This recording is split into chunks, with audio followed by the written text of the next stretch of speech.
빌레펠트 교회 성도 여러분 안녕하십니까? 이재용 목사입니다. 우리 성경 통독을 위한 성경 개론 시간 중에 오늘은 베드로 전서와 후서 말씀을 함께 간략하게 살펴보도록 하겠습니다. 일단 베드로 전서는 예수님의 수제자인 베드로가 썼죠. 베드로는 사복음서에서도 되게 많이 보도가 되고 있는 예수님의 제자입니다. 그래서 누구보다도 가장 우리가 잘 알고 있고 실제로 예수님의 부활과 승천 이후에 베드로는 예루살렘 교회의 기둥 같은 존재였습니다. 그래서 바울이 우리가 계속 살펴봤던 바울이 이방 선교, 이방인을 향한 선교의 대표적인 사람이었다면은 베드로는 그냥 교회죠. 그 모교회인 예루살렘 교회의 가장 대표적인 수장으로서 사역을 많이 한 것을 우리가 알 수가 있습니다. 그런데 이 로마 황제 중에 네로 황제 당시에 그리스도인들이 엄청난 핍박을 받았거든요. 로마에 있는 그리스도인들이. 그때 예루살렘에 베드로가 있었는데 이 베드로가 그냥 혼자 안전하게 있는 것이 아니라 극심한 박해 속에 있던 그 로마의 성도들을 보살피기 위해서 로마로 직접 갑니다. 그래서 결국에 베드로도 로마에서 순교하게 되죠. 그래서 베드로가 로마에서 직접 가서 목숨을 걸고 성도들과 교회를 이렇게 살피고 목회를 한 것을 볼 수 있습니다. 그래서 이 베드로 전서가 그 로마에서 쓰여진 거예요. 베드로가 로마에 있는 성도들을 살피러 가서. 그래서 베드로 전서 말씀 보시면은 이 편지를 바벨론에서 보낸다라고 써 있거든요. 그런데 우리가 요한계시록을 개론할 때 이제 살펴보겠지만 로마를 부르는 대표적인 당시의 별명이 바벨론이었습니다. 유대인들 사이에서 로마를 바벨론이라고 불렀는데 그 이유는 저희가 요한계시록 때 조금 더 살펴보도록 하겠습니다. 어쨌든 베드로 이것만 봐도 정말 멋있는 사도죠. 그냥 혼자 안전하게 예루살렘에서 얼마든지 존경받고 예수님의 가장 수제자로서 얼마든지 인정받고 여생을 보낼 수도 있었지만 박해받는 성도들을 위해서 직접 가서 목숨을 걸고 사역한 것을 볼 수가 있습니다. 그래서 이런 베드로의 사역처럼 베드로 전서의 내용 자체도 박해받는 교회와 성도들을 위한 로마의 교회뿐만 아니에요. 소아시아에 있는 교회들, 7교회들을 위해서 위로와 소망의 메시지를 담은 편지가 바로 베드로 전서입니다. 네. 그래서 베드로 전서는 어떤 내용이겠어요? 소망을 잃지 말라는 거죠. 지금 힘들고 어렵고 박해와 유혹과 이런 것들이 막 있는 성도들한테 지치지 마라. 소망을 잃지 마라. 이런 내용이죠. 베드로가 편지를 쓸 때 수신자가 물론 교회들이 있습니다. 특정한 교회들 그 지역의 교회들에게 쓴 편지긴 하지만 수신자를 나그네라고 얘기해요. 근데 여기서 나그네라는 말은 헬라어로 파로이코이라는 말입니다. 단어인데 이게 단순한 시적 표현이 아니라 우리는 뭐 인생길 걸어가는 나그네 이렇게 시적으로 표현하는 것이 아니라 실제로 로마에서 불렸던 어떤 신분입니다. 파로이코이라는 사람들은 완전 외국인은 또 아니에요. 완전 무슨 우리 이를테면 우리 독일로 치면은 여행 비자 3개월 이런 거 있잖아요. 그러니까 뭐 아무 조건 없이 그냥 들어와서 여행 다닐 수 있죠. 근데 3개월 뒤에 떠나야 되잖아요. 근데 저 같은 사람들 어떤 유학생의 목적이 있거나 아니면은 뭐 취업이 됐다거나 사업을 한다거나 해서 거주할 수 있는 권리는 있지만 그러니까 영주권은 갖고 있지만 저는 영주권도 없지만 어쨌든 영주권은 갖고 있지만 그렇다고 로마 시민들처럼 동등한 권리와 어떤 보호를 받았느냐? 또 그건 아니었던 거예요. 다양한 차별을 받았고 또 세금의 부과도 더 컸고 무슨 로마에 문제가 생기면은 당연히 이 사람들부터 손가락질 받는. 이를테면 우리가 독일에 사는데 코로나가 터졌을 때 코로나를 우리가 옮기진 않았잖아요. 그런데 일단 아시아인이고 우리를 바라보는 싸늘한 시선들 여러분들 다 아마 이 올해 2020년도에 많이 느끼셨을 텐데 어쨌든 그런 사람들인 거죠. 파로이코일 이 나그네들이. 그런데 거기다가 플러스 그리스도인들이에요. 예수를 믿어요. 그러면 여러분 얼마나 핍박이 많았겠습니까? 얼마나 박해가 많았겠어요. 그리고 오해들 쟤네들 뭐 사람 인육을 먹는데 뭐 피를 마신대 뭐 이런 말도 안 되는 그런 루머들이 막 떠돌고 그리고 거짓 선동들이 막 일어나고 하면서 실제로 극심한 박해와 또 그런 비난들을 받았다는 거죠. 그리스도인들이. 그런데 베드로가 그런 나그네들에게 그러니까 파로이코이라는 신분의 계급인 사람이들이기도 하고 두 번째로 정말 인생길의 나그네 같은 우리들에게 가장 중요한 메시지가 뭐겠습니까? 우리의 살아있는 소망이신 산 소망이신 예수를 바라보자는 거예요. 이 세상이 전부가 아니고 이 세상이 다가 아니고 우리가 정말 바라봐야 될 것은 무엇이냐? 바로 하늘의 유업이죠. 예수님께서 우리에게 왜 살아있는 소망이 되시냐? 그분이 부활하신 모습을 우리에게 보여줬기 때문입니다. 그 예수님 혼자 부활하고 우리는 뭐 죽으면 끝이다 이게 아니라 우리 또한 우리 주 예수 그리스도처럼 죽은 뒤에 부활이 있고 부활한 뒤에 하나님의 기업, 우리를 향하신 하나님의 유업을 상속받을 자들이기 때문이에요. 그러므로 베드로가 성도들에게 얘기하는 게 뭡니까? 마음의 허리를 동이고 거룩한 삶을 살아라. 지금 박해가 받기 싫어서 배교를 한다거나 뭐 예수님 안 믿을래 뭐 왜 이렇게 힘들어 뭐 이렇게 도망을 간다거나 배교를 한다거나 하지 말고 마음의 허리띠를 동여매고 더 열심히 그리고 더 거룩하게 살아라는 겁니다. 근데 거룩하게 사는 게 뭐겠어요? 베드로전서의 말씀에서는 우리가 서로 뜨겁게 사랑하는 거죠. 우리가 어떻게 하면 천국 시민답게 하나님 백성답게 사는 것이냐? 뜨겁게 서로 사랑하는 것이다는 겁니다. 그리고 사람들이 우리 보고 파로이코이 저 이방인들 뭐 외국인들 뭐 이렇게 비난하고 손가락질 하더라도 그리스도인들의 정말 진짜 정체가 무엇이냐? 라고 했을 때 사도 베드로는 출애굽기 19장 말씀을 인용해서 이렇게 말해요. 너희는 누구냐? 너희의 진짜 정체가 뭐냐? 바로 택하신 족속이요 왕같은 제사장이요 거룩한 나라요 하나님의 소유된 백성이다.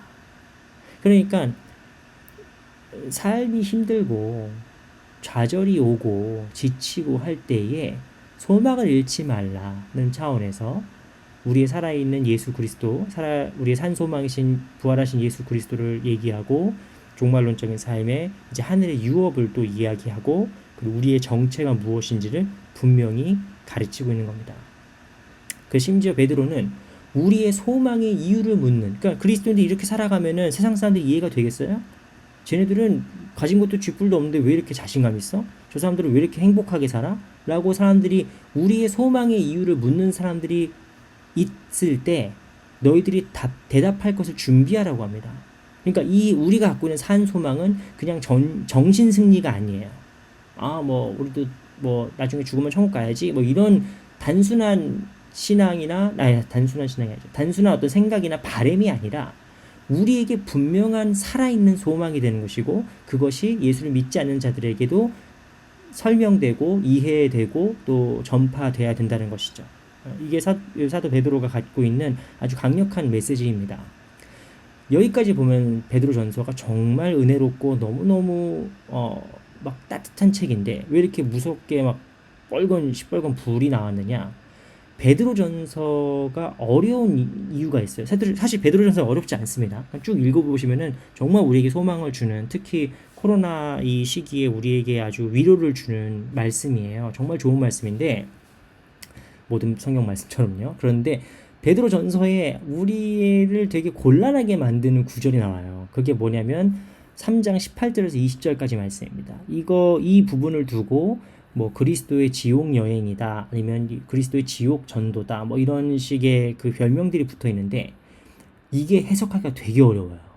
이걸 어떻게 해석해야 될지 모릅니다. 그래서 종교개혁자 마틴 루터도 심지어 뭐라고 얘기할 정도냐면은 신약 성경 가운데 가장 모호해서 그 정확한 의미를 알지 못하겠다라고 고백할 정도예요.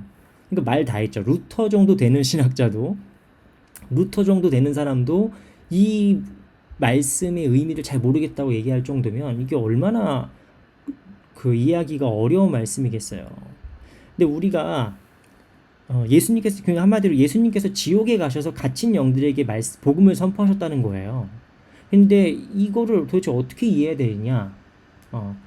헤르메스의 목자라고 성경은 아니지만 초대교회 때부터 내려왔던 아주 권위 있는 속사도 문서라고 하거든요. 그러니까 사도의 문서들은 정경에 포함됐지만 이제 속사도, 사도 이후에 그 교부들에게서 쓰여진 편지들은 이제 속사도 문서라고 해서 성경만큼의 권위는 없지만 그래도 권위를 인정받는 책들인데, 그 헤르메스의 목자라는 책에서는 예수 그리스도께서 십자가에 죽으신 뒤에 지옥에 내려가셔서 옥에 갇힌 영들에게 복음을 증거하시고 천국으로 인도하셨다라고 가르치고 있습니다.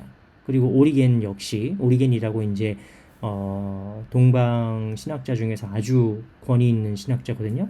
이 신학자 역시 우리가 죽고 나서도, 예수님 믿지 않고 죽고 나서도 하나님께 회개할 수 있다라고 가르쳤어요. 회개의 가능성을 이야기했고, 지옥에 간 것도 형벌로서의 의미가 있지, 이 형벌이 하나님의 영원하신 자비에 비추어 봤을 때 영원할 수 없다 라고 하면서 오리겐 같은 신학자는 지옥에 가서도 우리가 회개할 수 있다라는 가능성을 열어둠으로써 이게 나중에 로마 카톨릭으로 넘어와서 연옥설의 기원이 되는 겁니다. 카톨릭에서는 천국 지옥 사이에 연옥이 있다고 가르치잖아요. 어쨌든 그래서 이 불신 예수 그리스도께서 지옥에 가셔서 복음을 선포하셨다라는 이 구절을 어떻게 이해할 것인지에 대해서 신학적으로 아주 팽팽하게 갈립니다. 아주 팽팽하게 갈려요. 사도신경을 우리가 매주 예배 시간에 고백하지 않습니까? 그래서 그 사도신경에 한국말 번역에는 포함되어 있지 않은 구절이 나와요. 물론 이제 그게 또 사본마다 달라서 우리말 사도신경 번역본에는 그 말이 포함되어 있지 않은데, 독일어와 영어에 권위 있는 사도신경 번역들에는 이 구절이 들어가 있습니다.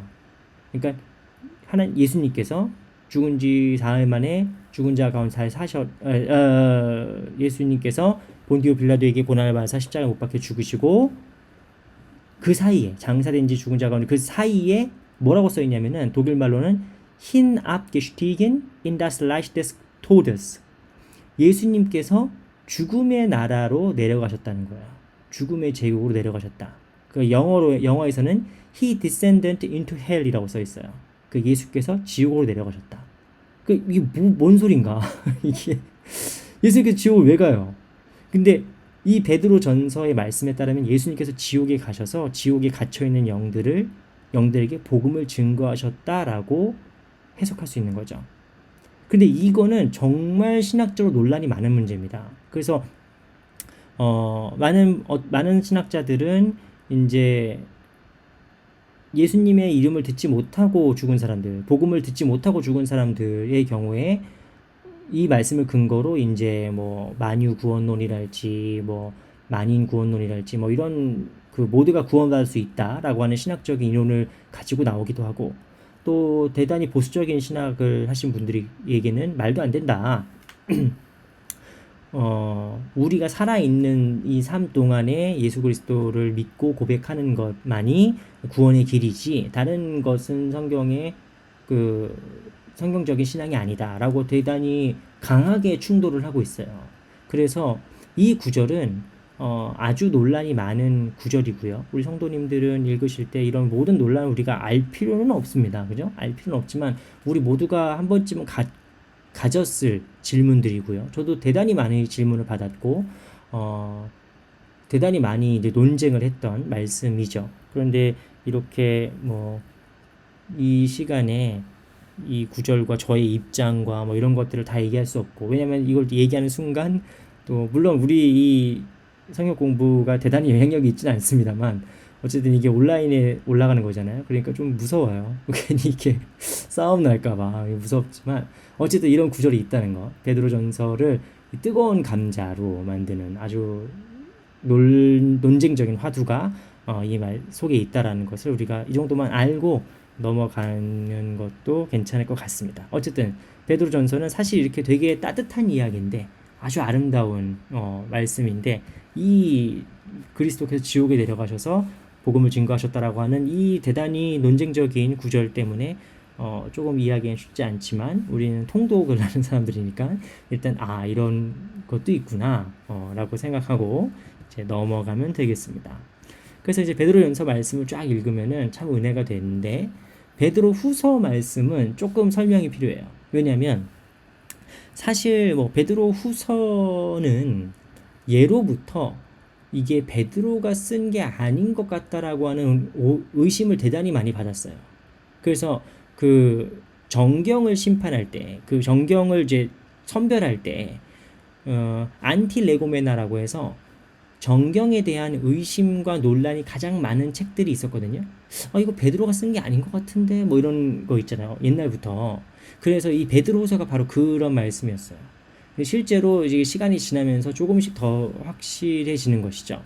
베드로 전 후서는 베드로 전서보다는 우리가 다음 시간 살펴볼 유다서에 좀 더 연결이 많이 되어 있습니다. 유다서는 2세기 중엽이거든요. 베드로가 그때까지 살아있을 수는 없잖아요. 그러니까 2세기 중엽에 기록된 문서일 것이다 라고 보통 이야기를 합니다. 그러면은 이제 아니 베드로가 쓴 것도 아닌데 왜 베드로후서예요? 뭐 또 베드로후서에서 베드로가 시몬 베드로가 썼다고 써 있는데 그런데 이제 고대 세계에서는 권위 있는 사람의 이름을 차용해서 글을 쓰는 게 범죄가 아니었습니다. 오히려 어떤 의미에서 조금 더 그 문서의 권위를 줌으로써 더 설득력과 호소력을 갖는 그런 전통이 있었거든요. 그래서 그럼 베드로 후서를 기록한 저자는 익명의 저자죠. 근데 이 저자는 왜 베드로라는 예수님의 수제자의 이름을 빌려와서 그런 권위로 말씀을 기록해야 됐을까를 생각해 보아야 돼요. 이게 베드로가 썼다 안 썼다 이런 걸로 싸울 게 아니라 그 사람이 왜 이런 이 사람의 목적이 무엇이었냐 이런 걸 또 살펴봐야 되는데 베드로 후서를 읽으면은 아시겠지만 복음이 로마 전역으로 이렇게 퍼져나가는 상황이 이미 전제가 됩니다. 로마 제국이라는 그 거대한 제국에 예수 그리스도의 복음이 막 전파되고 있는 거예요. 너무 놀랍고 감사한 일이죠. 그런데 그러다 보니까 지방에 그러니까 각 곳곳에 생각지도 못한 이단들이 많이 발생하게 된 겁니다. 그리고 이 이단들 중에서는 단순히 뭐 어떤 신학적인 문제로 이단이 되거나 논란을 갖는 게 아니라 부도덕한 문제들이 막 벌어지는 거예요. 특히 막 좀 음란한 이런 일들이 막 벌어지면서 아주 심각한 그런 좀 윤리적인 문제들을 만들기 시작한 겁니다. 그리고 더 중요한 것 중에 하나는 예수님의 재림을 부정하는 이단들도 등장하기 시작한 겁니다. 예수님 거의 100년을 기다려도 안 오시는데 예수님 안 오시나 보다. 예수님 안 오셔. 예수님의 다시 오신다는 그 약속을 부정하는 사람들이 생겨나기 시작한 겁니다. 그래서 베드로후서의 기자는 사도 베드로라는 가장 권위 있는 이름을 가지고 이 로마 제국에 퍼져 있는 교회들에게 하나님 말씀을 다시 세워야 된다라는 어떤 강한 소명 같은 게 있었던 것이죠. 그래서 베드로후서는 그런 배경에서 쓰여진 말씀이라는 것을 우리가 알고 읽으면 좋습니다. 자, 베드로후서 우리가 아까 뭐라고 얘기했습니까? 수많은 이단들이 곳곳마다 이제 퍼지기 시작하고 발생하기 시작하고 그 안에서 부도덕한 윤리들이 이게 발생하기 시작했다. 뭐 이런 얘기를 했잖아요. 그러니까 베드로후서에서 강조하고 있는 것은 뭐겠습니까? 두 가지죠. 하나는 윤리적인 그리스도인의 삶, 그리스도의 윤리적인 삶과 두 번째는 재림에 대한 강조겠죠. 이 두 개예요. 베드로후서의 저자는 뭐라고 얘기하냐면 하나님의 신기한 능력이 힘입어 성도가 우리가 신성한 성품을 닮아가야 된다. 하나님의 신성한 성품에 참여해야 된다라고 얘기합니다. 그런데 이제 우리말 성경 번역에서는 하나님의 신기한 능력, 성도가 신성한 성품을 참여해라라고 했으니까 다른 말처럼 보이지만 사실 신기하다, 신성하다 이 말이 다 테이오스라는 그리스 말은 똑같아요. 그러니까 그리스도인으로 살아간다는 것은 무엇이냐? 단순히 교회에 나오고 그냥 뭐 열심히 헌금 생활하고 뭐 이런 정도가 아니라 하나님의 성품에 참여하라는 거예요. 이 땅에서 우리가 예수 그리스도의 모습을 닮아가는 것이죠. 하나님의 성품을 닮아가는 것이죠. 그게 성도의 삶인 겁니다. 그런 삶을 살아가라. 왜냐하면 지금 성도들이 이미 되게 해이해져 있으니까, 나태해져 있으니까. 그래서 하나님의 성품을 닮아가고 그 성품에 참여하는 삶을 살아가라고 강조하고 있고 믿음을 예수 그리스도 믿었다? 난 그럼 죽으면 천국 간다? 땡! 이게 아니라 믿음의 진보를 이루어야 된다고 얘기합니다. 근데 이 믿음의 진보가 대단히 점층적이면서도 대단히 우리한테도 많은 깨달음을 주는 구조예요. 뭐냐면 너희 믿음에 덕을 더하고 그 덕에 지식을 더하고 지식에 절제를 더하고 거기에 인내와 경건과 형제 우애와 사랑을 더해라 라고 써 있어요. 이 말씀이 정말 두고두고 봐도 정말 명답입니다. 오늘날 교회 다니는 사람들이 욕을 먹고 뭐 예수 믿는 사람이 더 심해 뭐 이런 여러 가지 욕을 먹는 이유가 먹긴 하죠. 그런데 그게 왜 그럴까요? 우리의 믿음이 너무 유아적인데 머물러 있는 것이죠. 난 예수 믿고 끝. 예수 믿고 끝이에요, 그냥. 그런데 베드로후서 저자는 분명히 강조하고 있습니다. 너희가 그냥 예수 믿었다? 그게 끝이 아니라 거기에 덕스러움 그리고 차츰차츰 자라가야 되는 겁니다. 우리의 믿음이 더욱더 성장해야 되고 자라가야 되고 그래서 우리가 훈련을 해야 된다는 것이죠. 그것을 강조하고 있는 거예요. 그럼 언제까지? 어디까지 자라가야 되겠어요? 하나님의 신성한 성품에 참여할 때까지 참여하는 과정이죠. 이걸 언제까지 해야 될까요? 그리스도인들이 주님 다시 오실 때까지. 근데 이거를 베드로후서에서 뭐라고 기록합니까? 날이 새어서 샛별이 떠오르기까지. 그 샛별이 바로 예수 그리스도예요. 대단히 이렇게 시적으로 표현하고 있는 거예요. 그런데 단순히 시적인 것만이 아니라 실제로 재림에 대한 강조입니다. 근데 재림에 대한 강조하기 전에 아까도 말씀을 드렸는데 이게 베드로후서에서 특히 2장에서 되게 중요하게 나오기 때문에 한 번만 더 다룹니다. 그 교회가 복음이 로마 제국 전역으로 이렇게 퍼져 나가면서 너무 감사한 일이지만 동시에 이단들도 많이 발생했다고 얘기했잖아요. 근데 그 이단들의 특징이 뭡니까? 주님을 부인하고 다 망하게 하고 아주 비윤리적인 모습들 뭐 이런 것들. 그리고 결국엔 뭐예요? 이단의 정체는 뭐겠어요? 결국에는 자기네 이익을 취하는 거예요. 결국에는 자기네 그 뭐 교주 주머니만 늘어나고 뭐 이렇게 되는 거죠. 그게 이단들이에요. 오늘날의 이단도 크게 다르지 않죠? 그래서 그들이 결국 어떻게 될 것이냐? 그들이 분명히 하나님의 심판을 받게 될 것인데 그 증거가 뭐냐면은 바로 범죄한 천사들. 이것도 논란의 여지가 있죠. 베드로전서와 마찬가지로 그 사탄의 기원에 대한 이야기인데 어쨌든 범죄한 천사들, 그 옛세상, 여기서 옛세상은 노아의 홍수 때 심판받은 세상을 얘기하는 겁니다. 그리고 소돔과 고모라. 이렇게 해서 이제 이 이단들의 모습을 다시 한번 제대로 알아라라고 주의를 환기시켜 주는 거죠. 그래서 이 이단들에게서 거리를 두고 참다운 성도들이 걸어가야 될 길이 무엇입니까? 바로 신성한 성품에 참여하는 거예요. 우리 믿음의 진보를 가지고 오고 하나님의 그 성품을 닮아가서 우리가 주님 다시 오실 때까지 우리를 날마다 성장시키는 것이 이 베드로후서의 강조점이라고 할 수 있습니다. 그래서 재림신앙이 중요한 거예요. 베드로후서에서는 천국 소망과 재림신앙을 다시 회복하라고 강조하고 있습니다.